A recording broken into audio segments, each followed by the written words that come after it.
الحمد للہ وکفا وسلام علی عبادہ الذین اصطفى اما بعد فاعوذ باللہ من الشیطان الرجیم بسم اللہ الرحمن الرحیم ولا تقولوا لمن يقتل في سبيل الله اموات بل احیاء ولكن لا تشعرون وقال النبی صلی اللہ علیہ وسلم لكل نبی رفیق ورفیقی فی الجنة عثمان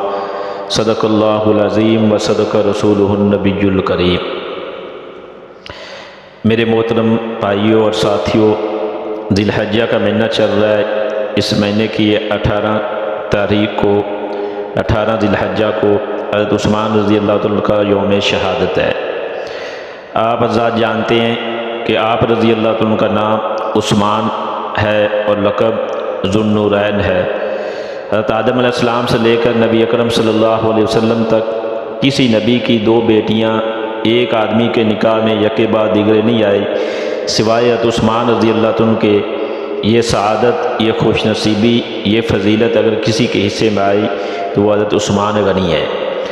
سب سے پہلے حضرت رقیہ رضی اللہ عنہ کا نکاح حضرت عثمان رضی اللہ عنہ سے ہوا جب وہ غزوہ بدر کے موقع پر ان کی وفات ہو گئی۔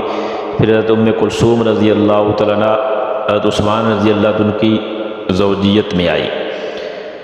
رسول خدا صلی اللہ علیہ وسلم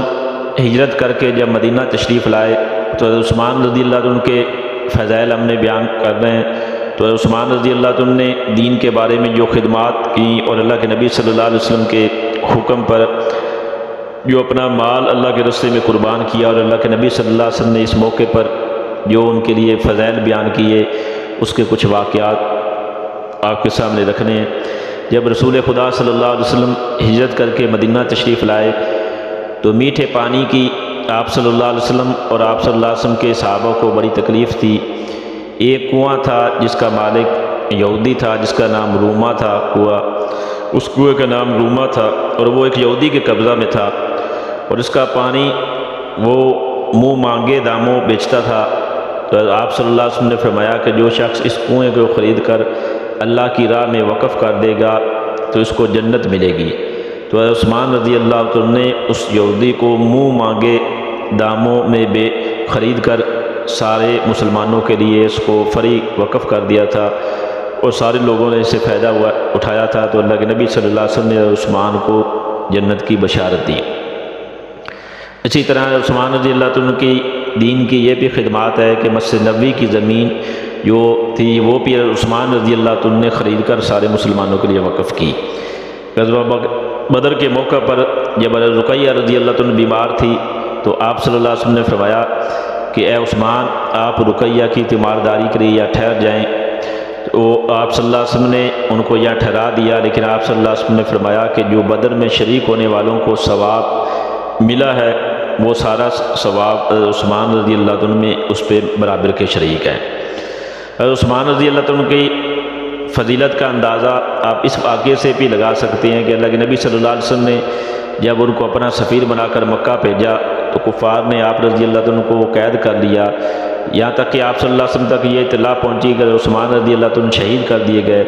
تو آپ صلی اللہ علیہ وسلم کو بڑا صدمہ ہوا اور انتقام کے لیے آپ صلی اللہ علیہ وسلم نے صحابہ رضی اللہ عنہ سے موت کی بیعت لی۔ اسی موقع پر آپ صلی اللہ علیہ وسلم نے اپنا ایک ہاتھ عثمان کا ہاتھ قرار دیا اور دوسرے ہاتھ پر رکھ کر فرمایا کہ یہ بیعت عثمان کی طرف سے ہے۔ اسی بیعت کا نام بیعت رضوان ہے اور قرآن مجید میں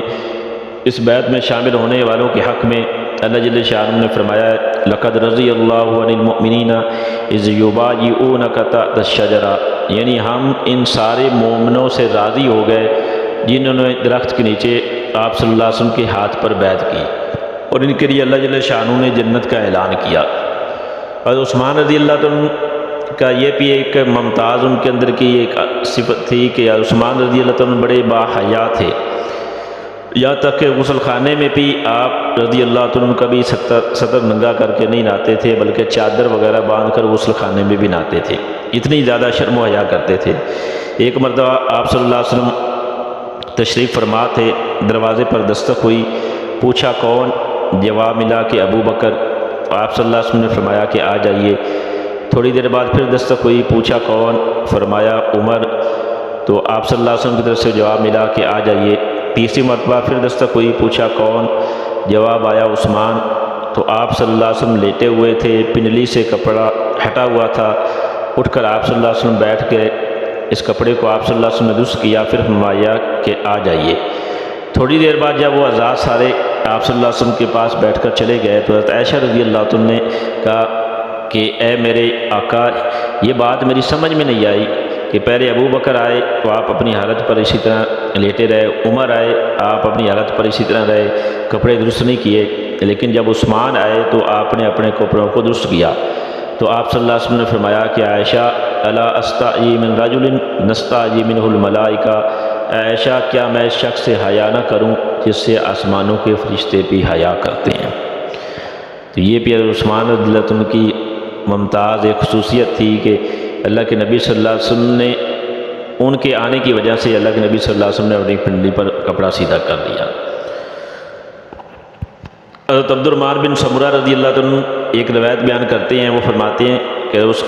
عثمان رضی اللہ عنہ نبی اکرم صلی اللہ علیہ وسلم کے پاس ایک دفعہ 1000 سونے کی اشرفیاں اپنی آستین میں رکھ کر لائے۔ جس وقت آپ صلی اللہ علیہ وسلم نے غزوہ تبوک کے سامان جمع کر رہے تھے تو آپ صلی اللہ علیہ وسلم نے ان اشرفیوں کو اپنی گود میں ڈال لیا، اور آپ صلی اللہ علیہ وسلم ان اشرفیوں کو اپنی گود میں الٹتے پلٹتے تھے اور فرماتے تھے ما ضر عثمان ما عمل بعد اليوم، کہ اے عثمان آج کے بعد تجھے کوئی عمل پہ نقصان نہیں دے سکتا، آپ جو چاہیں کریں۔ آپ صلی اللہ علیہ وسلم نے یہ 2 مرتبہ کہا، یعنی آپ کا یہ آپ صلی اللہ علیہ وسلم اتنے زیادہ خوش ہوئے ان کے اللہ کے نام پر یہ اشفیاں دینے پر کہ آپ صلی اللہ علیہ وسلم نے کہا کہ عثمان آج کے بعد جو بھی تو کرتا رہے تجھے کوئی چیز بھی نقصان نہیں دے گی۔ تو آپ رضی اللہ عنہ نے 12 دن کم 12 سال، اور عثمان رضی اللہ عنہ کی خلافت کا زمانہ تھا۔ جنگ تبوک کے موقع پر حضور صلی اللہ علیہ وسلم نے جب چندہ مانگا تو عثمان رضی اللہ عنہ نے اٹھ کر اعلان کیا کہ میرے محبوب میں 100 اونٹ غلے اور سامان کے بھرے ہوئے آپ کی خدمت میں پیش کرتا ہوں۔ آپ صلی اللہ علیہ وسلم نے پھر دوسری مرتبہ اعلان کیا کہ کون ہے جو اللہ کے راستے میں چندہ دے گا، تو عثمان رضی اللہ عنہ پھر کھڑے ہو گئے اور عرض کیا اللہ کے رسول میری طرف سے 200 اونٹ سامان سمیت قبول فرما لیے اور لکھ لیجئے۔ تو حضور صلی اللہ علیہ وسلم نے لکھوا دیے، یعنی 300 اونٹ، پہلے 100 دیے، 200 دیے، 300 ہو گئے۔ پھر تیسری مرتبہ حضور صلی اللہ علیہ وسلم نے پھر اعلان کیا تو عثمان رضی اللہ عنہ پھر کھڑے ہوئے اور عرض کیا اللہ کے رسول میری طرف سے 300 اونٹ سامان سمیت لکھ لیجئے، یعنی 600 اونٹ عثمان رضی اللہ عنہ نے جنگ تبوک کے موقع پر اللہ کے نبی صلی اللہ علیہ وسلم کے نام پر اور اللہ کے نبی صلی اللہ علیہ وسلم کے حکم پر انہوں نے قربان کیے۔ یہودیوں نے اور منافقین نے عثمان رضی اللہ عنہ کو خلافت سے علیحدہ ہونے کی بڑی کوشش کی، تو عثمان رضی اللہ عنہ نے اس موقع پر جو عشق رسالت میں جملہ کا وہ ایسا جملہ ہے کہ وہ آج بھی سنہری اوراق میں لکھا گیا ہے، سونے کے پانی کے لکھنے کے قابل ہے۔ تو عثمان رضی اللہ عنہ نے فرمایا کہ مجھے حکومت کرنے کی کوئی ضرورت نہیں ہے، لیکن میرے آقا میرے سر کے تاج محمد صلی اللہ علیہ وسلم نے ارشاد فرمایا تھا عثمان اللہ آپ کو ایک قمیض پہنائے گا، خلافت کی قمیض، لوگ اس کو اتارنا چاہیں گے لیکن تو کٹ جانا مر جانا، لیکن اے عثمان اس خلافت کی قمیض کو نہ اتارنا۔ یعنی عثمان نے کہا کہ میں کسی عہدے کے لالچ کی وجہ سے اس خلافت پر نہیں جمع ہوا ہوں، بلکہ حضور صلی اللہ علیہ وسلم کے فرمان کی وجہ سے جمع ہوں۔